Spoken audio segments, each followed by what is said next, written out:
I now have a chief of staff. He's pretty great. He's worked for me for a while, and he's doing a great job. But it's actually really helped. I will say that. And then I started a family office. Wow. Congrats. What does that mean? You have a place in your home that you call an office? Yeah, you know, like right by your refrigerator, there's an office. That's the family office. Yes, the family goes in there to talk about office stuff. Where does Jade put the stickies that say we're out of granola bars? In the family office. Let your winners ride. Rain Man David Sack. And instead, we open source it to the fans, and they've just gone crazy with it. Love you, besties. Queen of Quinoa. Hey, everybody. Welcome to another episode of the All In Podcast, episode 72, part 2. With us today, again, the Prince of Panic Attacks, the Sultan of Science, David Friedberg. The Prince of Panic Attacks. Yes, and also... The Zephyr of Zoloft.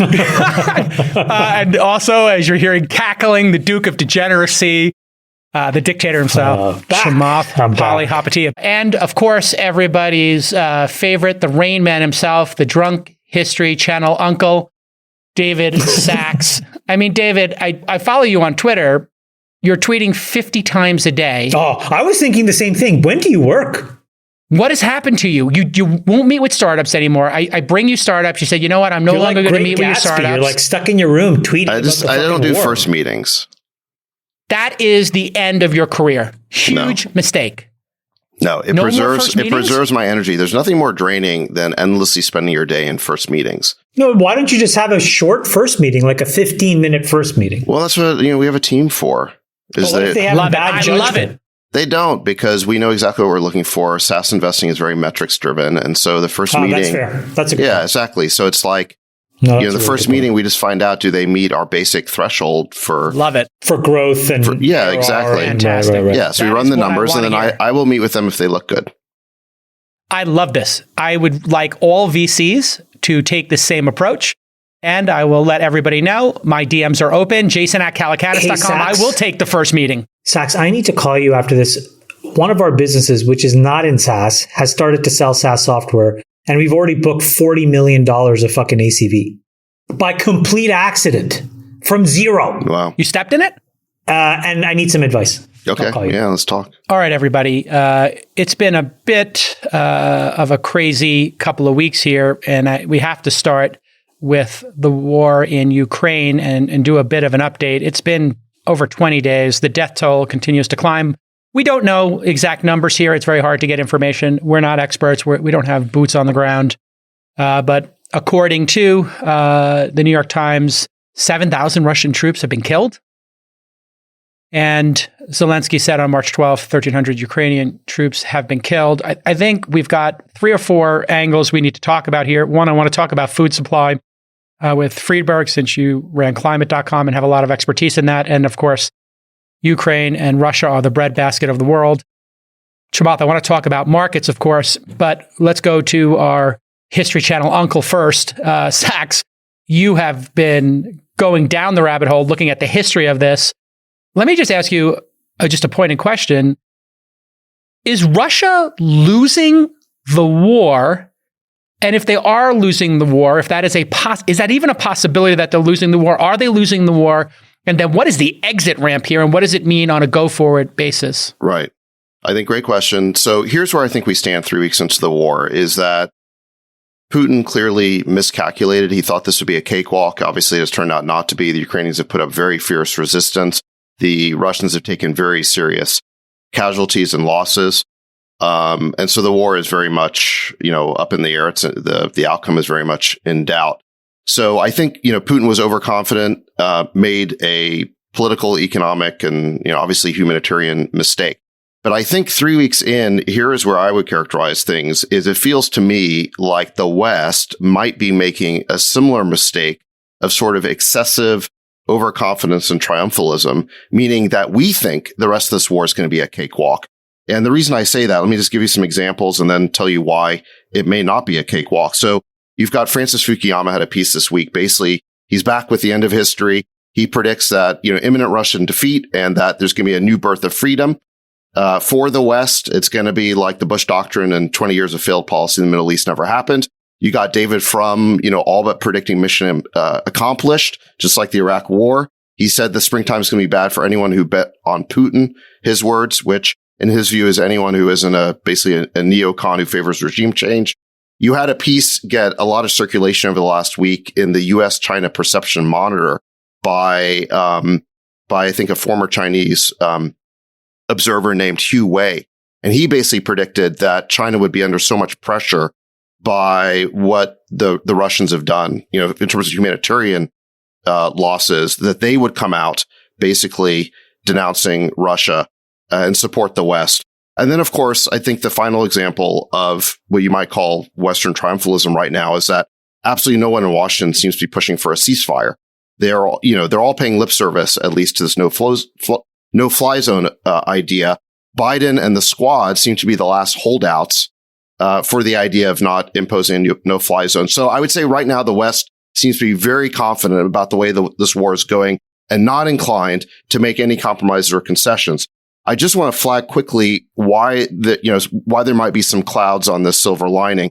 So you had a Washington Post article, first of all, warning. It was very interesting that Ukrainian military progress may not be as great as their, quote, STRATCOM, their strategic communications, aka propaganda. So in other words, the Ukrainians are very effective at fighting the information war, but the Russians are still making progress on the ground. You also had this Washington Post story about neo-Nazis flocking from all over Europe to Ukraine to fight for the cause. Again, that story it's very troubling, and it got no likes or retweets because it just doesn't fit the great narrative here. You've got the slow motion humanitarian. Is that true? Like this? Yeah, let's come back to it. Let me lay out all the issues and we can come back to it.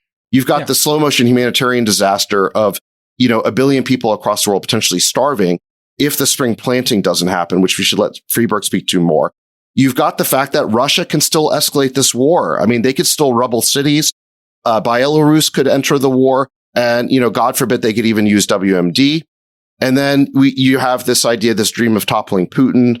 Probably, look, it could happen, but probably a fantasy. You had 200,000 protesters, pro-war protesters turn out in Moscow today. Nationalism is still strong in Russia. Yes, there's anti-war protesters there, but the Russian people at the moment seem to be still behind Putin. And then I think you had today, the foreign minister of China came out with a statement really throwing cold water on the idea that they support the West. They basically denounced the West for NATO expansion. So this whole idea of the Chinese bowing to Western media pressure, which they in other contexts call the Baizhou influence, I think that's a fantasy. That is not going to happen. So look, I think that, we all support the Ukrainian cause. We all support their desire for freedom, to their freedom from domination, from this Russian war of aggression. But what I wonder about is whether this would be the opportune time for Washington to try and push for a ceasefire instead of a no-fly zone. And we should talk more about what that might look like. Can I give you a psychological assessment of, I think, what's happening right now? Yes, great. Just as somebody who, as you know, you guys and I were just joking, but 6 days just being mostly off the grid with my notifications off,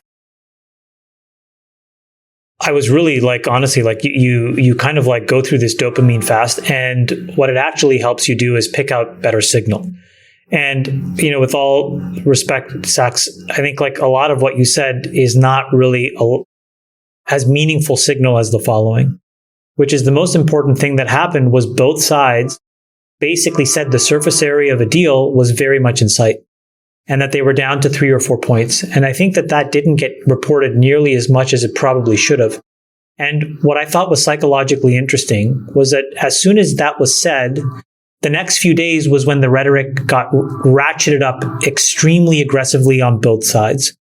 And the way that I interpret that typically is having done deals, that's typically when you're closest to a deal and you're trying to get the last few T's and C's. And in that same construct as applied to Ukraine and Russia, I suspect what's happening is they both put out the trial balloon. It was well received on both sides. The surface area is now down to a few points.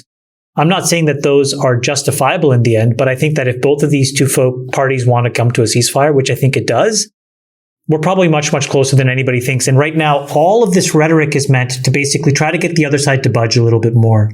And so I suspect, and I could be completely wrong, is that we're much closer to a ceasefire than anybody thinks. And I suspect that you could see something in the next 2 to 3 weeks.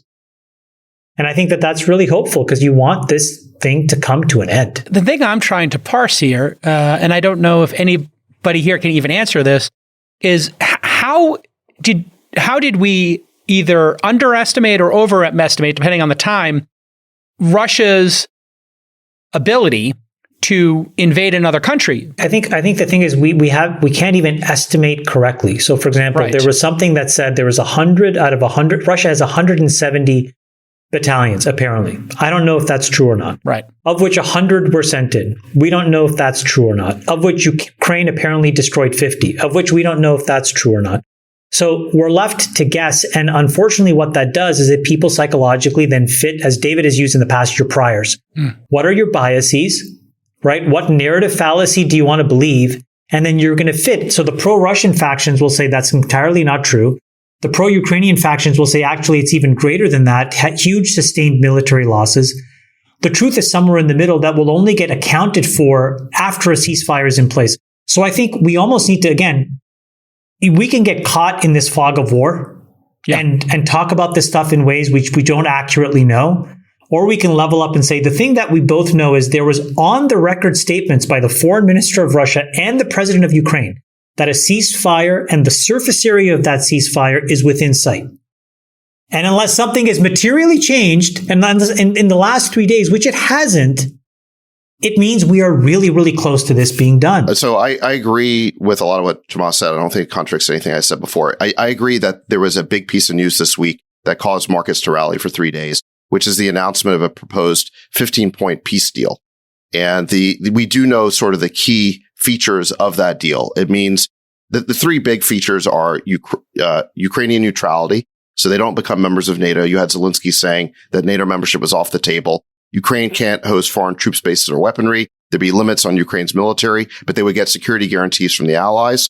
So it wouldn't be a complete demilitarization. And then the other pieces of it were Ukraine recognizing Russia's control of Crimea, recognizing that's not coming back, and then some sort of independence recognized for the disputed territories in the Donbass. So I think you're right, Chamath, that everybody now knows the broad contours of what a peace deal would look like.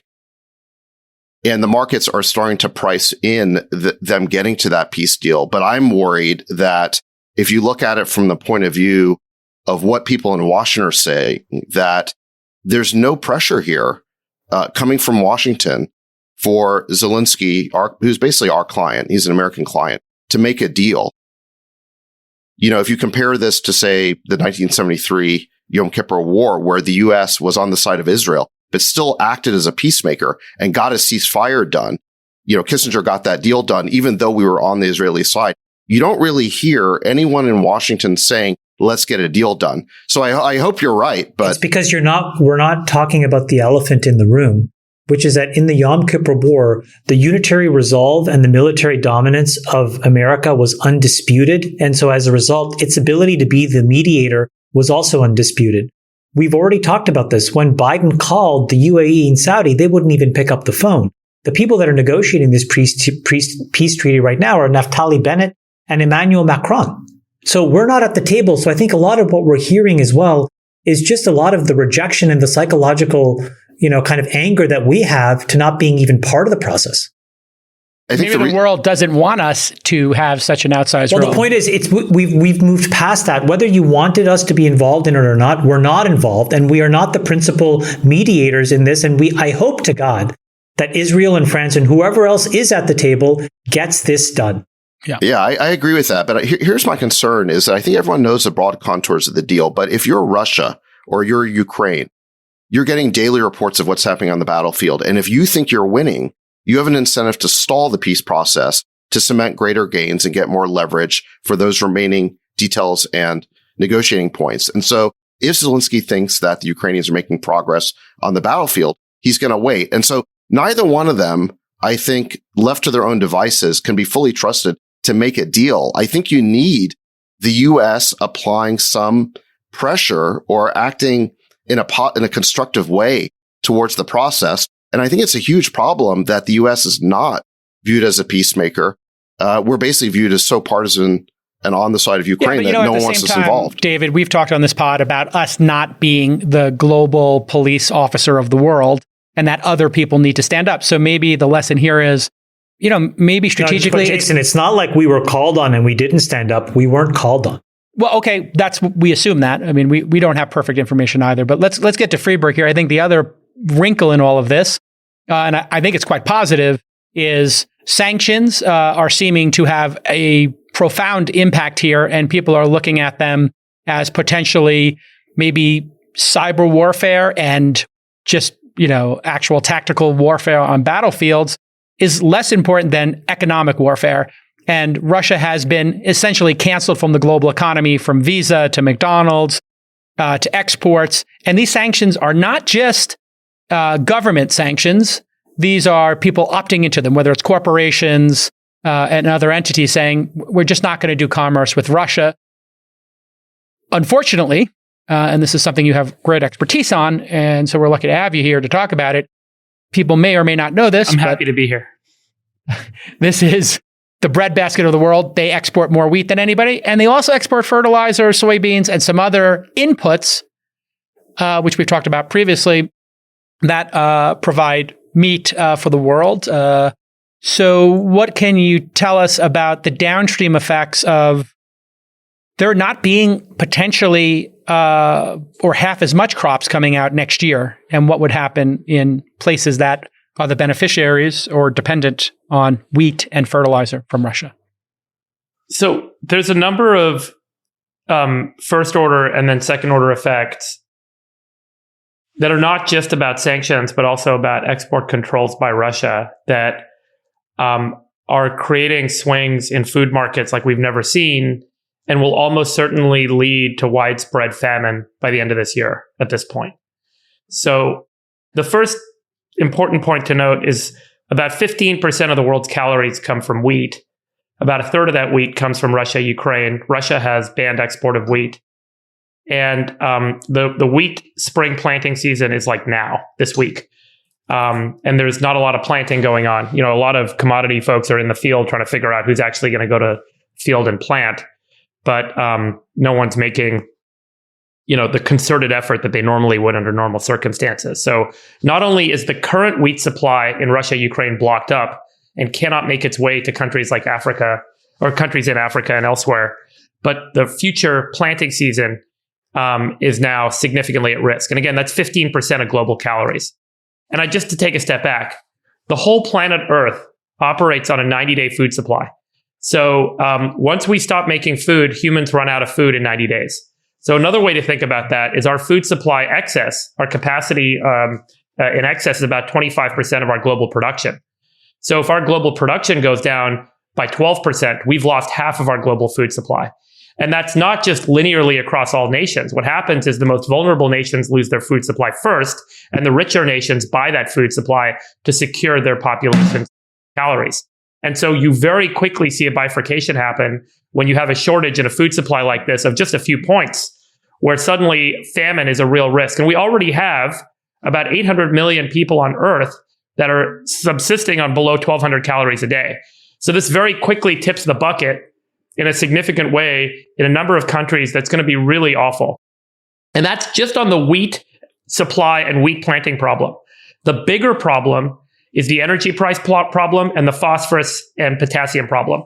All fertilizer is made up of nitrogen, phosphorus, or potassium. Those are the three major types of fertilizer that farmers around the world have to use every year in order to grow that crop. Without fertilizer, plants don't grow. Nitrogen is made from natural gas. 98% of the world's ammonia is made from natural gas. Natural gas prices, as you guys know, have doubled, and the futures market looks like in some places natural gas prices going up like 4x. As a result, the price of ammonia fertilizer, nitrogen-based fertilizer, has gone from $200 a ton to $1,000 a ton. So it's 5 times as expensive to buy basic ammonia fertilizer today than it was a few weeks ago or a few months ago.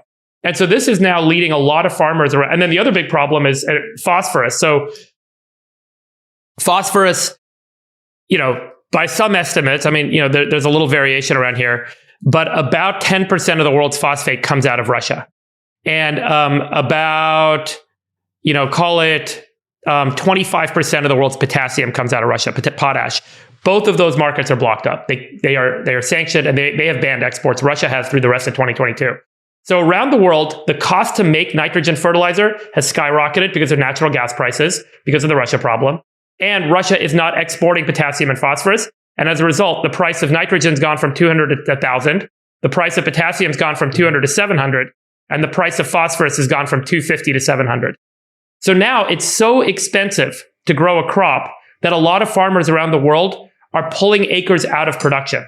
And they're actually going to grow less this year than they would have otherwise because it is so expensive and they cannot access fertilizer locally to plant crops.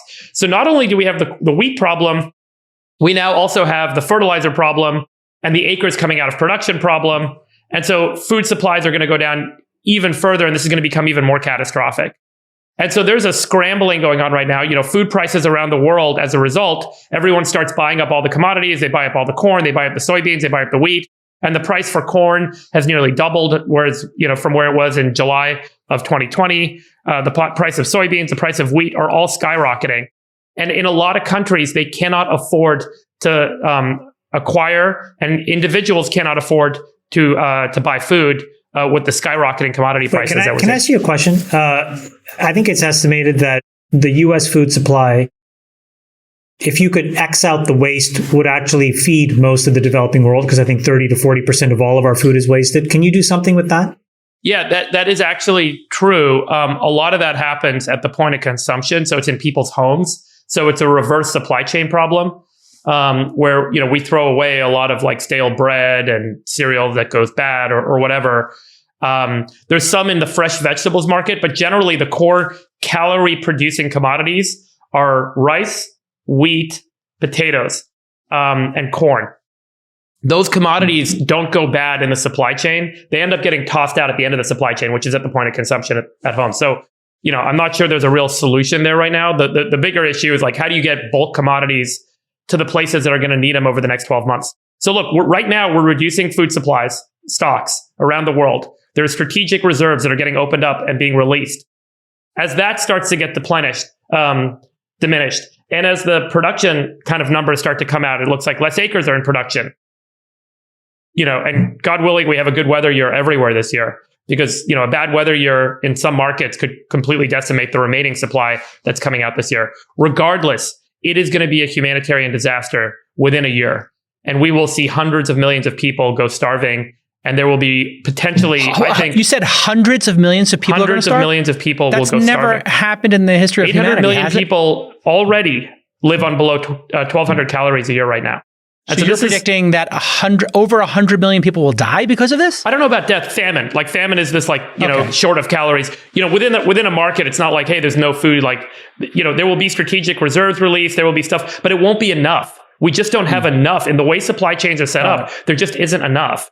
And so once again, we found another supply chain weakness, like we did in COVID over and over again. And strategic supplies will be released, but then hoarding is starting. So David, you take it after this. But the one question I had was maybe talk to me about this concept of hoarding, because there seems to be a cascading effect. And you kind of it's not just hoarding. About it a little bit. It's as with any market, guys. As you know, when there's scarcity, people come in and buy at a faster pace. Everyone. And so this is a market dynamic. It's not like people are physically hoarding loaves of bread, but commodity traders, countries, strategic reserves, they start buying up what they can get to prepare for the famine that's coming. Then prices go even higher, and then it kicks other people out of the market that couldn't afford to buy it. And the whole thing gets really ugly really fast. And there's no off-ramp here. There's no way to solve this. Well, Friedberg, the thing I want to ask you is, if we had a peace deal right now, a ceasefire, would we avoid this outcome? I mean, like, how long do we have to avoid this? We need Russia to reopen fertilizer export markets now. We need natural gas prices to come down now, and we need them to plant the spring wheat. Those are three things that need to happen to solve this problem. If those three things don't happen, we're going into spring right now. So around the world, in the Northern Hemisphere, farmers are making plans, they're planting, they're deciding how much fertilizer to use. And so as this market starts to kind of work itself out over the next few months, a lot of the commodity traders and the ag departments, they publish these planting reports and they talk about how many acres of what were planted, and then everyone forecasts how much the supply will be. And we're going to start to see these uglier numbers come out over the next few weeks and months. Meanwhile, we're seeing supplies dwindle And Russia's holding all this stuff. So, they're holding hostage phosphorus, potassium, and the natural gas pricing is just what it is. Remember, there are ammonia plants everywhere. There are ammonia plants, and all ammonia plants use natural gas to create this nitrogen-based ammonia. Let me make a statement, and I'd love your reaction. We're finding out all of these externalities that was made with underlying poor scientific reasoning that has caused these issues to be exacerbated. So we know, for example, that our over-reliance on Russian hydrocarbons could have been mitigated with nuclear, but we fell for shoddy science, and we fell for a bunch of uninformed people who ran this banner of environmental protection, right? So they screwed us, okay? And those people now have meaningfully less credibility. Let me give you another cohort, Friedberg, and you tell me. All the people that pushed back on GMO and said GMO was unacceptable, it could never happen, it has to be X, Y, and Z way. And there are ways where we could have been working on plants that had different mechanisms of action in order to actually absorb and retain nutrients from the soil in different ways that would have made us less reliant in exactly the way in which fertilizer works. True or false? Yeah, GMO technology, as a former Monsanto executive, so you can call me a Monsanto shill here. GMO technology has been hindered globally by a challenge to adopt it. And there are techniques and technologies that have not been aggressively developed because of the concern on approvals. Just to get a single GMO trait approved in the United States today and get it to market can take 7 to 13 years. And even then, you have to still go get China to approve it because they're the biggest importer. And you have to, get all these other market participants to approve it. And there are multiple agencies to get to approve it. The EU is finally coming back to the GMO problem and saying, precision gene editing can actually be beneficial to growing better, more stuff. Now, would it have solved this particular crisis? Sorry, can I just say what's so ridiculous about this? Yeah. The fact that we have a modern agrarian economy is because we actually did figure out a way to do GMO, except we used the Punnett square and we used successive iterations.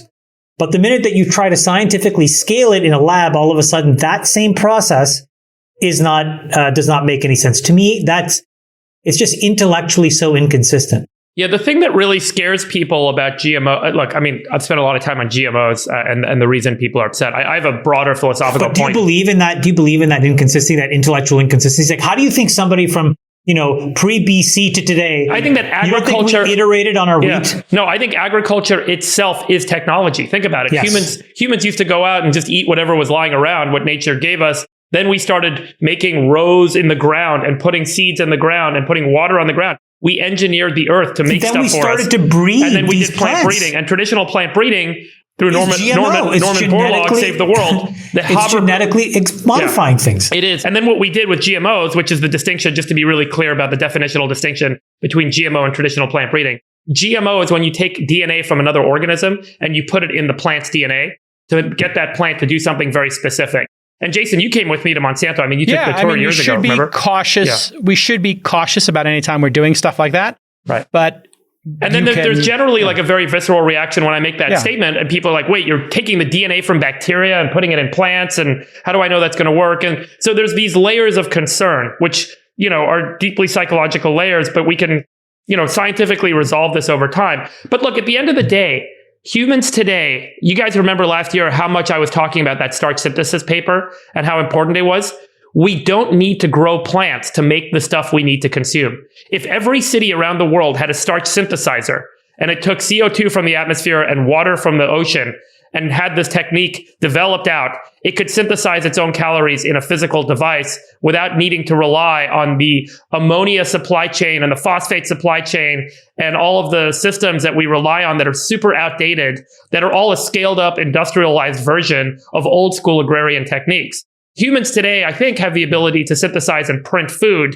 And over the next couple of decades, particularly catalyzed by what's going on in Russia, Ukraine today, we're going to see these technologies accelerate. It's obviously where I spend a lot of my time, but I'm super excited about it. Yeah. I think we suffer from a very insidious kind of plague in the world, which is the plague of overeducated dumb people. And it's almost as if, because of their degree in the school, you give them inordinate power to make value judgments. Yeah. that really put the world in a very difficult position. And so when you have something like a war in Ukraine, it just lays everything bare.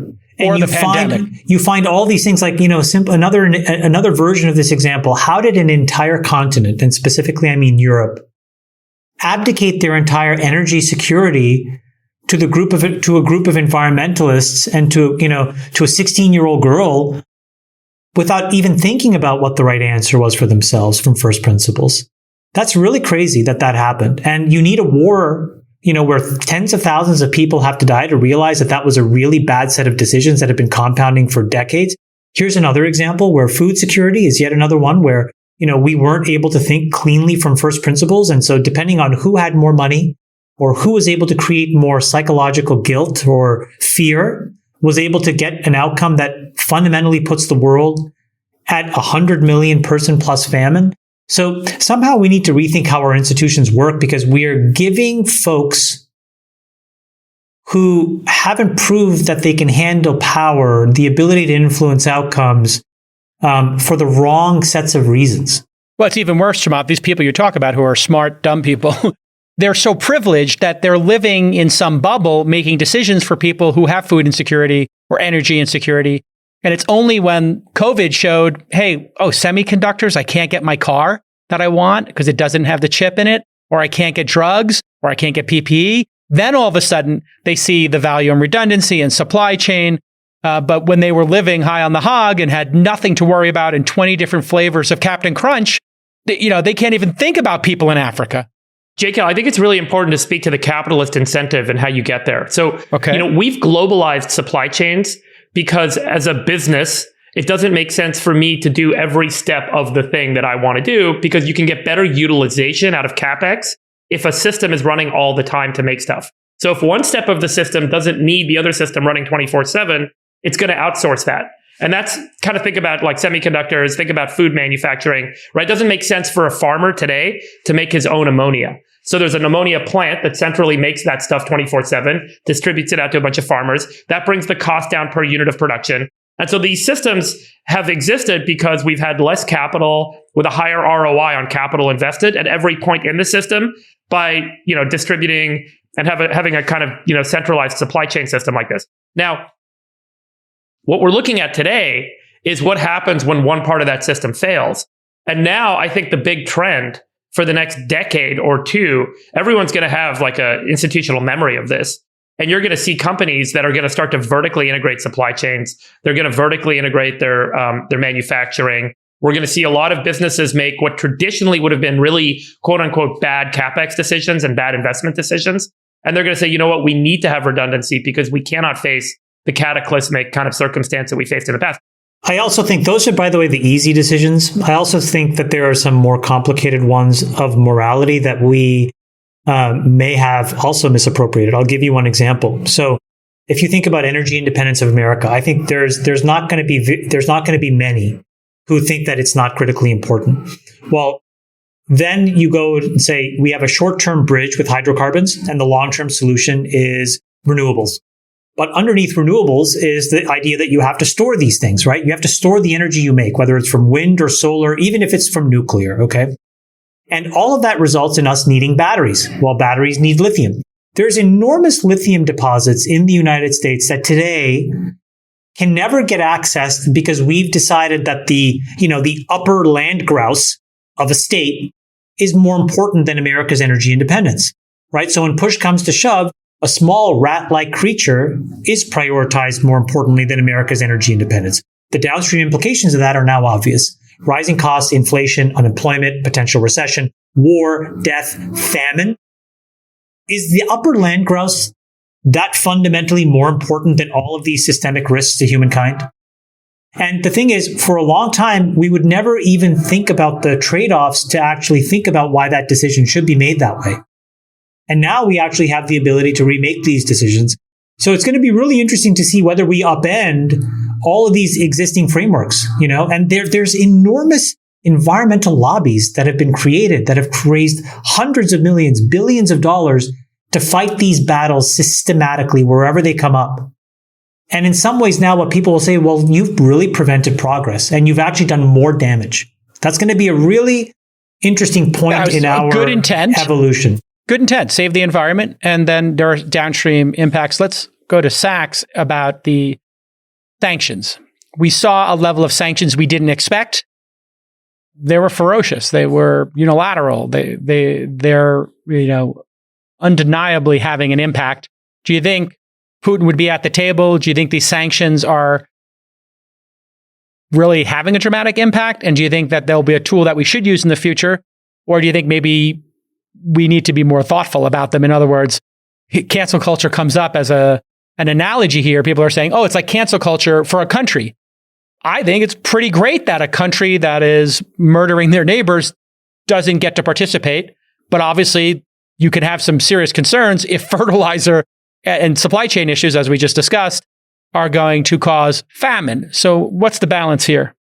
Yeah, I think it's another great example of, we're not thinking through the second and third order consequences of what we're doing. We're just reacting. And so to Friedberg's point, first of all, we have to realize this was more than just sanctions. This was a complete severing of economic ties. I mean, basically every Western country pulled up stakes out of Russia. They did it on their own too. I mean, they did it for the reasons you said, because they wanted to make a statement that what Putin did was wrong. So every Russian who was working for one of these companies basically got fired and all the stores closed and so on. So I think it is, the repercussions of it are going to be severe. However, these things, the economics of it take time to play out. And so do I think it creates pressure on Putin to make a deal? Yes. But, if this is going to be determined on the battlefield one way or another in the next month, do I think it has time to operate in that time frame? Probably not. And I think what's likely to happen here is that in the same way that the real repercussions of this war are going to be felt in grain production in 6 months, there is an economic tsunami headed for our own economy as a result of the blowback from basically severing, 144 million Russians from the global economy. There's also going to be geopolitical blowback. I mean, I think it's very likely that the way this is going to play out geopolitically is that Russia will become a Chinese client. And, all of those natural resources that China produces, the gas, all the mineral wealth, that those resources are going to flow on a conveyor belt, on a Belt and Road conveyor belt from Moscow to Beijing, and they're going to fuel the Chinese economy. Yeah, yes and no, because the reality is the thing we have to remember is China is still a fundamentally export-driven economy, of which 35% just alone goes to the United States. When you add in Europe and other OECD countries, it's almost 60%.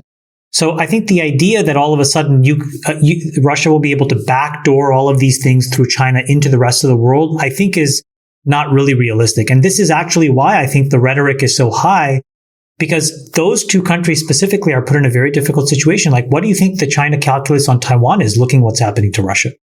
As a completely export-driven economy. What do you think it is? It's completely off the table. Completely off the table. They would never consider invading Taiwan knowing that it would put Apple in a position, or other companies that are entwined in the Chinese economy. I think they would have to. Again, I've said this before. Everybody was always, sort of like lambasting economic sanctions. Even on this pod, people are like, it's never going to work. It doesn't do anything. And it turns out it's just not true. To be clear, I think sanctions are an appropriate way to create economic pressure so that we can get a ceasefire and a peace deal made. Okay. So I do believe, in the same way that I believe we should arm the Ukrainians so they can defend themselves, while I'm against a no-fly zone. The issue is just, are we actually using the leverage that we're creating to drive this process to a success? I'm talking the ceasefire process to a successful resolution. Because if we just make this the new normal, which is,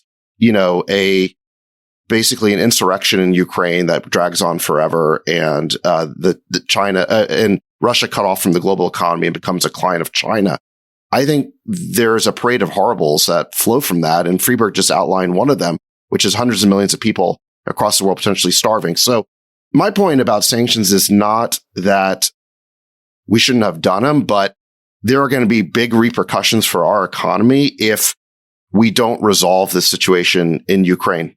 let's do best case, worst case with this new economic order here and economic sanction ability that the West has now demonstrated, quite effectively. For me, the best case scenario here is if you want to participate in the global economy, and globalization 2.0 means you're going to have to hit some base behavior level of being a good actor in the world if you want to participate in the wider economy. Therefore, as Chamath just pointed out, I think quite correctly, Taiwan's off the table. I mean, China is having massive economic downturn and headwinds. The idea that they would face what Russia is facing right now in terms of sanctions globally would be cataclysmic for them. So do we think, what's the best case in your mind, Friedberg, the worst case of this new economic sanctions that we've just outlined? Best case, worst case. Much of this is driven by Russian decision-making, not just our decision-making. And so, there's a lot of question marks around what they've said definitively, we are banning all fertilizer exports through 2022. Okay, so does changing a sanction model at this point get enough resolve for them to kind of come back to the table? Do we need to kind of weave that into some peace discussion that they're having with Ukraine? I think there's going to need to be this multilateral, global either support or partnership model that's going to have to kind of emerge for this to all get resolved positively. I don't think that it's just about Russia and Ukraine agreeing to a bunch of terms. We're all going to be affected by what's going on and what Russia has chosen to do back to us. And we all think we're in the power and we've blocked them and destroyed the ruble and, knocked them back to the Stone Age, yada, yada. But we're hurting ourselves far more than we realize. And we have to go get something back from Russia in order to resolve this. So nuanced. I'm not sure I totally agree with that. I actually think that, necessity, what is it? Necessity is the mother of invention. I think that this has the ability, just circling back to what we said before, for us to rewrite all of these other decisions that were frankly not necessarily rooted in either first principles or long strategic thought, in a way that can actually improve the state of play for everybody, not just including us, for the next 50 or 100 years. So I'm not completely convinced that it's as catastrophically bad as you think. Well, what about this, Friedberg? If we were thinking about food stability, you mentioned your slurry and, being able to make these calories without actually planting any food.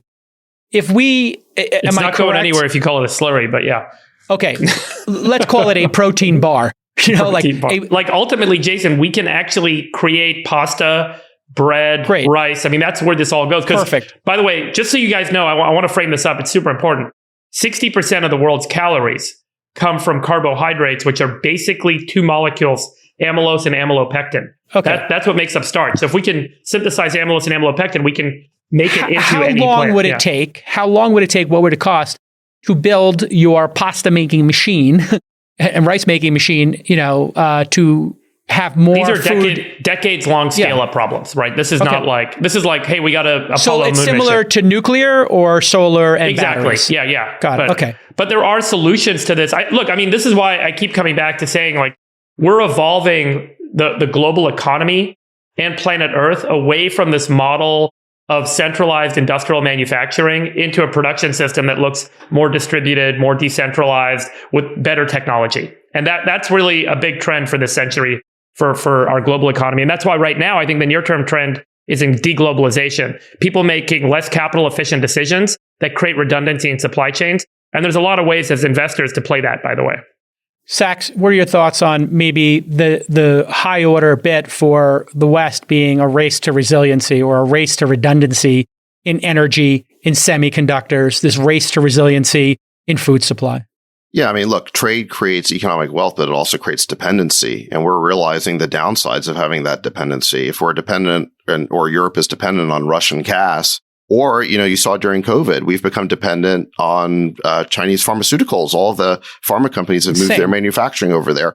And then, that got, when China was rattling the saber, because we were blaming them for COVID, this was back in 2020, they all of a sudden started implying we might not get access to pharmaceuticals. So look, we are going to have to rethink all those trade relationships. You can't have trade without trust because, again, if you are empowering the producer to cut you off when you make yourself dependent on that. Yeah.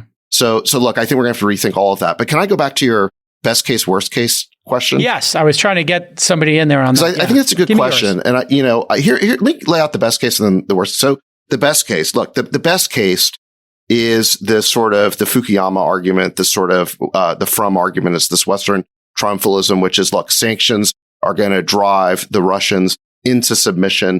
They're going to topple Putin. The people are going to rise up. They're going to lose this war. We are going to strike a great blow against autocracy, and liberal democracy is going to win. Okay, I understand that argument. Okay, now what's the worst case scenario? Worst case scenario is Friedberg's right. We end up with hundreds of millions of people starving. The war drags on because the Russians aren't going to give up. So the sanctions, while hurting the Russians, don't end the war and in fact drive them into the arms of the Chinese. The Russia's been called a big gas station with nukes. That gas station will now fill up the Chinese economy henceforth, worsening the balance of power in Cold War II. And then there's a big, tsunami or boomerang headed for the U.S. economy. And we have a recession later this year as gas prices go to $7 and $10 a gallon. And so it ends up hurting us. And so I certainly see the case for sanctions. But I wonder if people are really thinking through the downside scenarios. And what I do think is that if that the removal of sanctions should be certainly something we're affirmatively putting on the table in these ceasefire negotiations. And that sounds obvious, but I saw a tweet from Ian Bremmer, who's sort of part of the foreign policy establishment. Think tank guy, who has been pretty good on, like, He's smart and he's been good on no-fly zone. He's been saying the same things I've been saying, like, guys, this is tantamount to a declaration of war. We're not going there. Also basically saying that, listen, no matter what the Russians do, we are not going to get into World War III here. He's been cool-headed about that. But he also tweeted that, listen, as long as Putin's in control of Russia, we can't ever do business with them again. Sanctions are sticking around basically forever. And I just wonder if that is an overreaction. If we're going to make that policy, I'd rather see us as America be willing to put economic relations back on the table as, in this peace process, as opposed to saying that the Russians are cut off forever, because otherwise they're just going to become a Chinese client state. I don't see how that benefits us long term. Well, again, David, what do you think they do with China? China, what are they going to do? Take 60% of their goods and still export them to us, even though it just contains Russian materials that are now considered contraband? So they can't absorb it economically, is my point. There's not enough demand outside these OECD countries to absorb all of that. Well, here's what I think. It's just mathematically not possible. I think so. Look, I think you make a good point, but I think if you're going to look at this from like a 50,000 foot level, I think there's like two grand narratives about what is happening in the world. One narrative, sort of the neocon, sort of liberal hegemony narrative, is that we're in a great battle between democracy and autocracy. The other narrative is that we're in Cold War II, is that it's more of a great power rivalry between the US and China. I tend to think that the latter is where we're really at in the world. And the reason why I say that is you look at, there's a lot of autocracies who, frankly, we support because we want them on our side. For example, Turkey is run by an autocrat. Erdogan is becoming more autocratic. In Egypt, we had sort of democracy there for a brief moment. When Mubarak got overthrown, guess what? They elected the Muslim Brotherhood. And we didn't like that too much. And now we got General al-Sisi in charge. We like that a lot better. We are still allies with the Saudis, and they're a more autocratic government. And so I tend to think that, the better way to describe what's happening in the world is a balance of power rivalry between the US and China, which is only going to pick up momentum in the coming decades. And we have to think about who's on our side of the ledger and who's on their side of the ledger. And, I think at this point, we've pretty much driven Russia completely onto the Chinese side of the ledger. And I think that's going to have like very bad consequences for us. All right, let's segue from here into the economy, inflation, and markets. In a previous episode, Chamath, you talked about the psychological cycle of, ignoring good news, then accepting it, being outraged by it, and then maybe not taking the good news. In the Bad news column, obviously, inflation continues. Last 6 months of CPI numbers, year over year, obviously. September 5.4. I'll fast forward to November 6.8. January 7.5. February 7.9. Excluding food and energy, core inflation still rose 6.4%. That being said, we have 11.x million jobs available for Americans. 5 or 6 million people unemployed who are looking for work. Obviously, there will be some mismatch in terms of geography and skills there. And then corporate earnings, great, but a recession possibly looming. Where are you on this? And obviously the market's bottomed out. So where are you at with the economy? Hope, fear, and otherwise? Well, I think that we're in the midst of what I would call a melt up. So, probably the next month and a half, there really isn't much quote unquote bad news that hasn't been priced in. The thing that I've learned over the last few years is that markets don't actually care what the news is. They can process good news and bad news equally well. What they despise is the uncertainty of what the news could be. And so this week was really important because we had two huge buckets of uncertainty taken out of the market. So the one we've already talked about, which is when the market saw that there was a surface area of a deal between Ukraine and Russia that was really constructive, because neither side would have signaled something if both parties were very far apart. So that meant to the markets, we're a few weeks out from something getting done. And then the second thing was Jerome Powell and the Federal Reserve. They finally had their meeting. They raised rates 25 basis points. But even more importantly, they gave you a very prescriptive forecast of what the next year will look like at a minimum, and possibly even 2 years. And once you could have that, you were able to then go and redo all of your expectations. And what people realized was, okay, inflation may actually start to get tamed in the back half of the year. The economy is still quite strong. And we could actually support 2.5% interest rates and still actually grow really well. And so what you've seen in the last 3 or 4 days is a reaction to the loss of uncertainty. And so there really isn't, the only thing, the fly in the ointment could be if the war all of a sudden escalates. Not that it gets dragged on, because at that point, that's also, I think, been priced in. But if something very meaningfully different and Russia, in this case, ratchets up the intensity by going, nuclear or something else, although I think that's a very long tail. Chemical weapons seems a possibility, or carpet bombing. I think these are all very, very low probability events. But in the absence of these things, you basically have really constructive dynamics right now for at least the next month and a half, maybe even 2 months. How much of this has to do with retail investors who were YOLO, hodlers, speculators, stimmy checks, getting super active for 2 years and then maybe getting super spooked right now and maybe needing the money to deploy in their lives? Look, the thing to remember, and I hate to be this blunt, but it's true. Retail is not a very good signal of anything. In fact, if you actually look at retail flows, typically you will make money by doing the exact opposite of what retail does. And I posted this in the group chat to you guys. Every single day since the beginning of this year, retail was a net buyer. In all of those days, the market got punched in the face. Finally, at the beginning of March, retail capitulated. Right? And I posted that same day and I said, guys, this is the moment to buy. And lo and behold, what happened? The markets rallied meaningfully from that point. And the reason is because they were going into the end of Q1. You have a huge tax bill due in April 15th. People were starting to just finally give up. They were buying every single day and they finally gave up. But that capitulation was the moment that you buy. So if anything, retail is the, I've said before, you fade your fade list.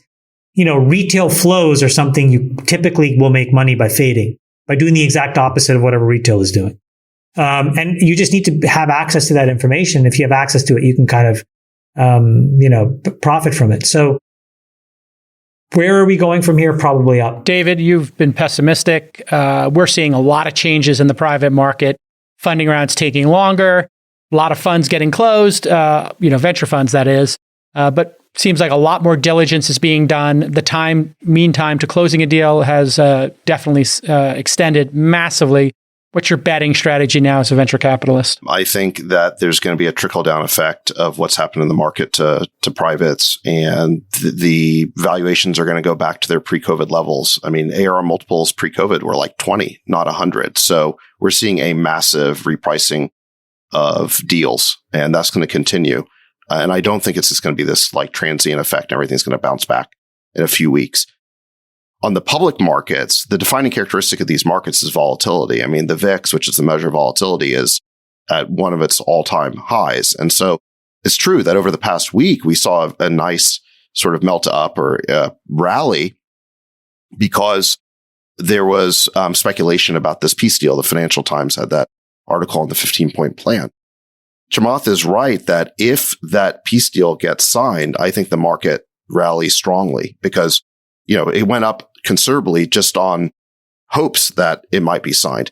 But on the other hand, if this peace process falls apart, I think the market will give back all those gains and then some. I think we are nowhere near out of the woods on all the risky scenarios that could develop from this war.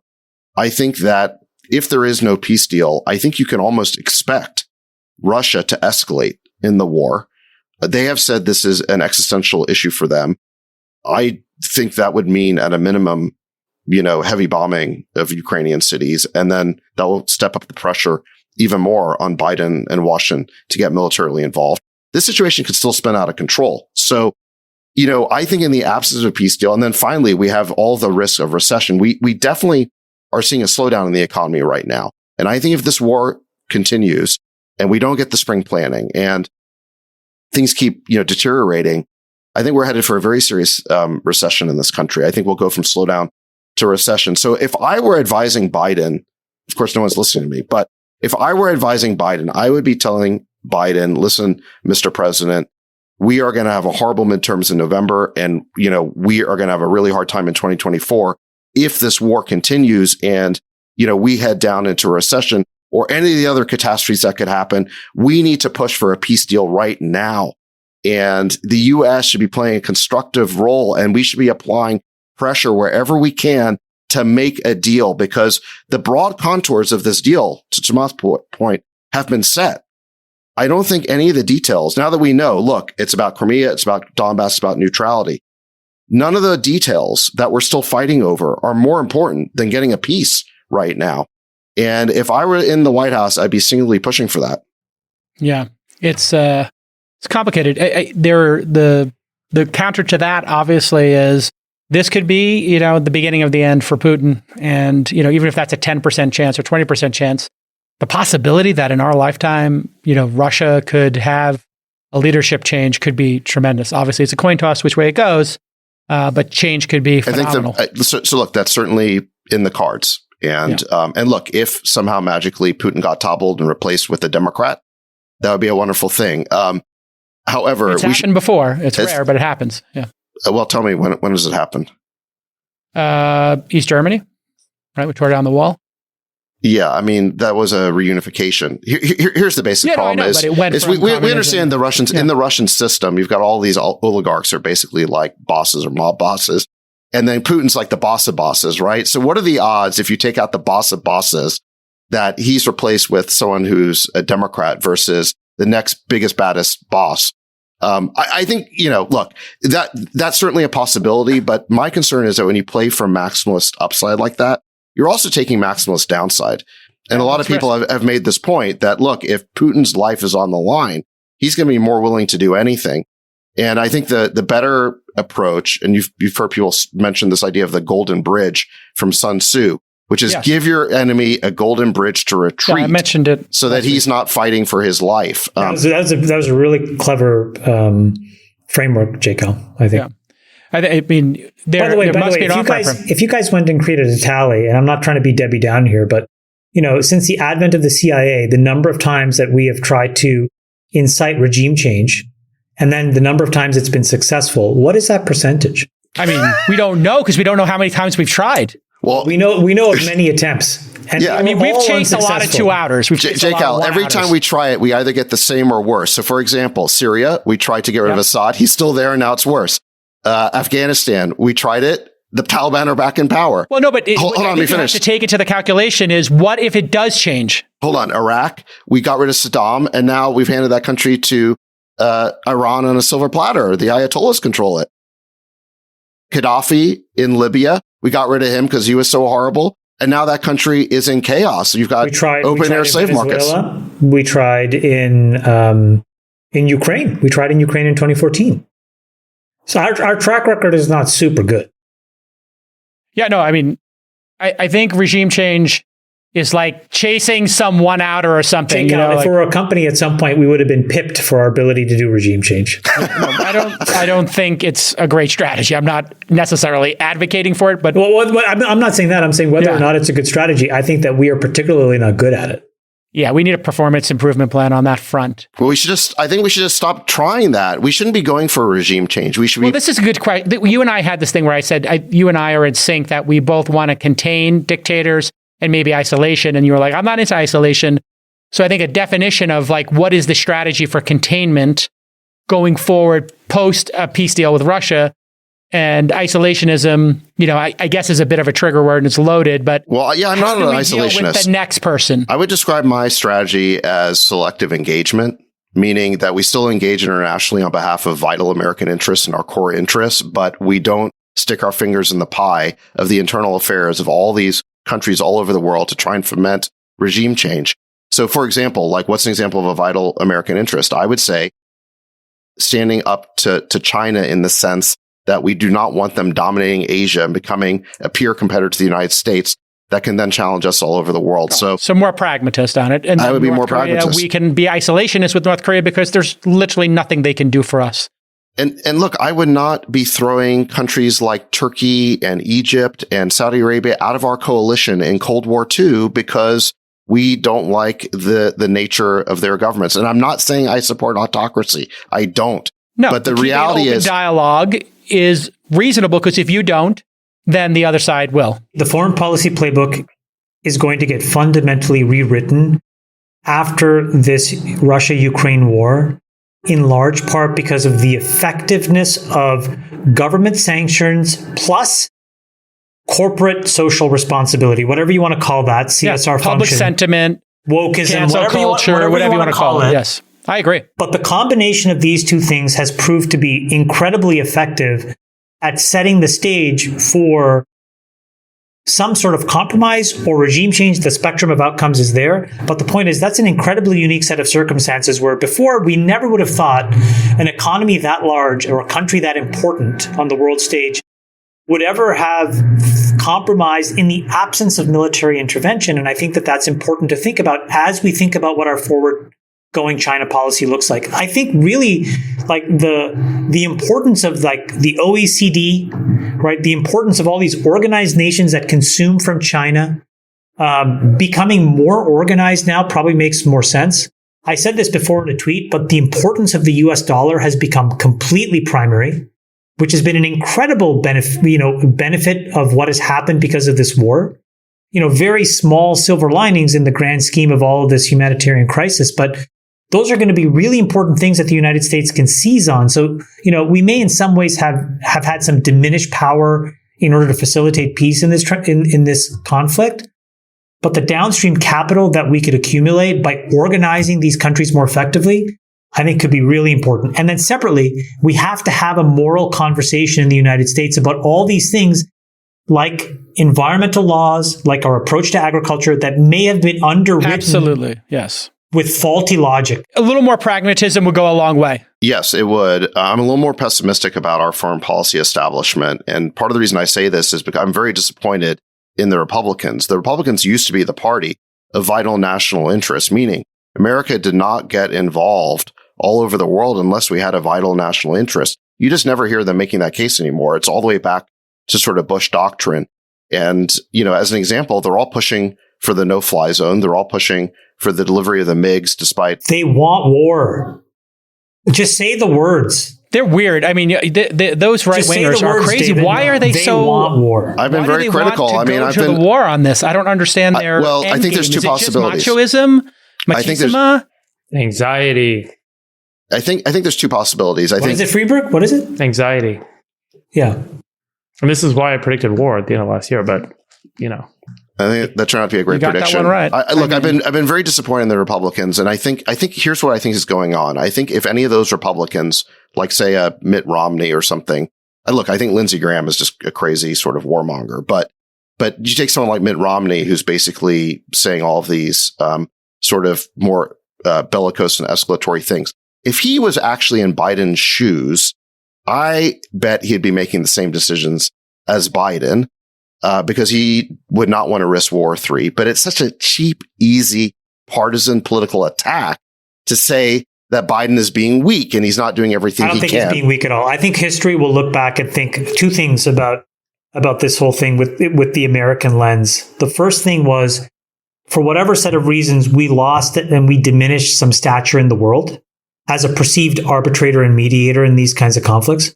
But separately, I do think Biden has done a very good job in seeing the forest from the trees. He held the line on military intervention, and he has really ratcheted up the ability for others to impose economic sanctions beside and behind the United States. And I think that will turn out to be a masterstroke. I give him credit. And I think that he deserves to be acknowledged for that. I'm going to agree with you on that, because I think the Biden has done an amazing job of just saying outright, we're not going to war. We are not starting war with free. Full stop. That takes a lot of courage. He has not even, I mean, and Sachs, you've lauded him. I think that shows some intellectual honesty on your part. And to your point, Chamath, there's a reason why we lost our credibility. These misadventures, as Sachs calls them, in the Middle East have been disastrous. We made huge mistakes, and we need to take a different approach. I'll give Trump a compliment. He didn't start any wars.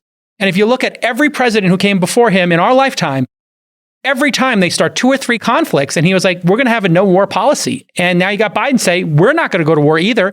This could be a tipping point. And our focus, I think the ultimate checkmate should be Biden coming out and the EU coming out and saying, we are going to start a race to resiliency. And here's how it's going to look. Jason, it's an incredible point that you just made. I just want to reiterate it. Since Reagan, I can explicitly point out incremental conflicts that the president of the United States has approved and greenlit to get us into since Reagan. We've been in 7 wars. We've been in 7 wars since the end of the Cold War. It's amazing. The American people. Jason, Trump was the only one that did not start a new war, and so far Biden. You want to know why? Because he was a populist, and the people of the United States of America don't want these crazy wars. They are sick of all of these wars. It is the foreign policy establishment that is pushing for all of these wars. And listen, why? And Obama the same way. Let's just go back. Obama beat Hillary Clinton for the Democratic nomination because he was against the Iraq war and she was for it. Yep. Obama had the right instincts on Ukraine. He did not want to escalate the situation. Remember in 2014, when they took Crimea, he said, America does not have a vital national interest that justifies us going to war. He was right. The president that tried to incite regime change. It's right. And you want to know why? You want to know why? Because the State Department lifers, you know who incited that? Our Undersecretary of State for Russian Affairs was Victoria Nuland, who was a foreign policy advisor for Dick Cheney. And these people bull-weevil their way into the foreign policy establishment. They're in the think tanks. They're in the State Department. Wait, what word did you just use? Bull-weevil. They like that's a great word. They are the permanent. Hold on a second. They are the permanent establishment of Washington. The presidents come and go. They stay forever. Yeah. She was there. She was caught on a phone call, basically picking the new leader of Ukraine after a coup in 2014. Is she the one that had that famous quote that said, Putin, fuck Putin? Was that? He said, she said, Yats is our guy, basically picking Yatsenyuk to be the new leader. And she said, fuck the EU, when the EU wanted to take a more temperate approach. Okay. Look at William F. Buckley here. You going, Sachs? I think the mistake Biden made. Listen, I think Biden has good instincts on this. I think he had good instincts last year in June when he called for basically an emergency summit with Putin to dial down the tensions. And I think that summit was successful. So what happened? Okay. The Intercept just had a great article talking about how tensions ratcheted down after that June summit but they picked back up in October, November. What happened between June and October? I'll tell you what. On September 1st, Zelensky met with Biden in the White House, and the State Department issued a joint statement basically reaffirming that Ukraine would be part of NATO. They would reaffirm military ties, economic ties. And then on November 10th, they published a giant charter agreement between the United States and Ukraine that was signed by Blinken. Now, look, did Biden know about this? Yes, but this is the State Department agenda. And it was on the heels of this charter agreement that the Russians basically said they had reached the boiling point. They basically delivered the ultimatum to the U.S. in December and precipitated the crisis that preceded this war. So my point is just, listen, we have a State Department with its own agenda. It loves regime change. It loves having clients all over the world and inserting its fingers in the pie. And unless Biden stands up to his own State Department, we will not get a ceasefire and we will not get a peace deal. And that will be disastrous for his presidency. What I will say is, I think Biden has done a very good job. And I know Tony really well, and I think Tony's trying to do the best job he can. I think he's done a pretty good job, all things considered as well. That's all. Friedberg, any final thoughts here on, a very difficult time period we're living through? The global order is being restructured. It's predictable. I think, again, if you read Ray Dalio's book, which I recommended heavily last year, it's surprising how much of that simple rubric is playing out today exactly as that rubric kind of estimated it would. By the way, one way to think about the China, Russia, US dynamic, you got a 1, 2, and 3 player. Game theory, number 1 wants 2 and 3 to be at it because then they'll, end up diminishing value. Number 2 wants 1 and 3 to be at it. Number 3 wants 1 and 2 to be at it. And so we're seeing that that multi-party game theory play out right now. Again, based on that rubric, you could probably predict where this is all going to end up. Brilliant point. Listen, if you were to look at this from the Chinese standpoint, they must be loving what's going on, loving it. Old saying, I think Napoleon said it, never interrupt your enemy when he's making a mistake. Why is China so quiet right now? Well, yeah. Because they love their dream. Their dream is the U.S. and Russia attacking each other. Yeah, we have to implement energy independence writ large, and we have to make sure that it is very clear we have influence amongst all these OECD countries, because if China takes 1 foot over the line, we have to have the ability to do to them what we've done to Russia economically. Absolutely. It's the only way in which we can ratchet down all this tension and find peace. Yes, the new war is the war on our dependency on dictators. We must have a race to resiliency. We're going to talk about this and more at the All In Summit, May 15, 16, and 17. No more. May 15, 16, and 17, All In Summit, Miami. 500 of the 700 tickets are gone. If you want to apply for a scholarship, you can apply. Tell us how much you love the show at the website. Just do a Google search for All In Summit. Really excited to announce Keith Raboy will be joining us. One of Sachs's besties, a very iconoclastic person. We're going for iconoclast. Next up, Brian Peterson, friend of the pod from Flexport, talking about all these supply chain issues. The number of speakers we're going to have is going to be extraordinary. Brad Gerstner, friend of the pod, is going to come talking about markets, education. Joe Lonsdale is halfway in. Again, another iconoclastic, controversial person. And that's what we're going for the day and out. Yeah. And we'll keep announcing more. We'll keep announcing more every week. Apply for a scholarship if you like.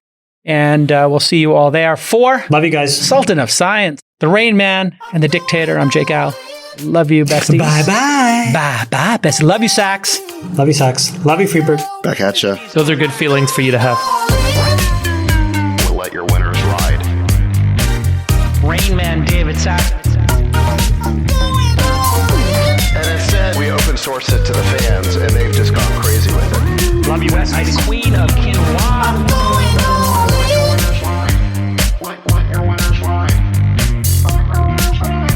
Besties are back. That's my dog taking a notice in your driveway.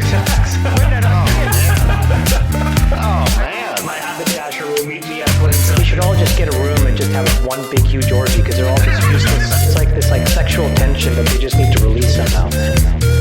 Wet your beak. Wet your beak. Wet your beak. We need to get merch. Besties are back.